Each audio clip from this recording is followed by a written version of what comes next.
UltraTech, Ramco cement కంపెనీలలో ప్రమాద ఘటనలో మృతుల కుటుంబాలకి ప్రభుత్వం నష్టపరిహారం అందించాలని సిపిఐ జిల్లా కార్యదర్శి దోనేపూడి శంకర్ అన్నారు. ఎన్టీఆర్ జిల్లా జగ్గేపేట పట్టణ మండల తహసీల్దార్ కార్యాలయం ముందు సిపిఐ పార్టీ ఆధ్వర్యంలో సోమవారం నిరసన కార్యక్రమాన్ని చేపట్టడం జరిగింది.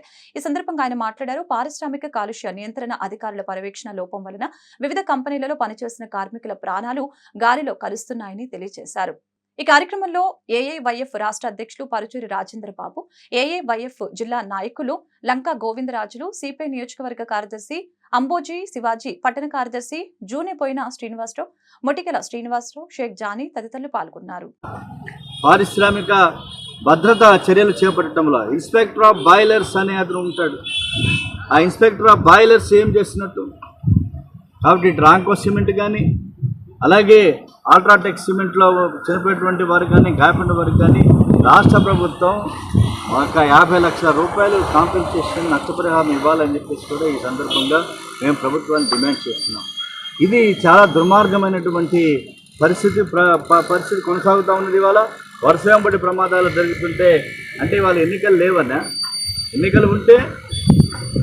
ఎన్నికలు ఉంటే గద్దలాగా వాలిపోయేవాళ్ళు వచ్చి రాజకీయ నాయకులు. కానీ కమ్యూనిస్టు పార్టీ ఎన్నికలు ఉన్నా లేకపోయినా కార్మికులకు అండగా నిలబడేటువంటి పార్టీ. ఎటువంటి చట్టాలు వర్తించడం లేదు. అక్కడ ఒక మాఫియా రాజ్యం వెళ్తుంది.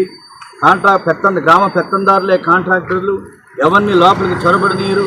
ఇటువంటి పరిస్థితి ఉన్న దృష్ట్యా రాష్ట్ర ప్రభుత్వాన్ని డిమాండ్ చేస్తున్నాం. ఇవాళ ఈ జగ్గేపేట తహసీల్దార్ వినతిపత్రం ఇవ్వడం ద్వారా రాష్ట్ర ప్రభుత్వాన్ని తక్షణమే 50 లక్షల రూపాయలు ఎఫ్టీఎస్ ఇవ్వమని చెప్పి జ్యుడిషియల్ విచారణ జరిపించాలని చెప్పి కూడా ఈ సందర్భంగా సిపిఐగా డిమాండ్ చేస్తున్నారు. Thank you.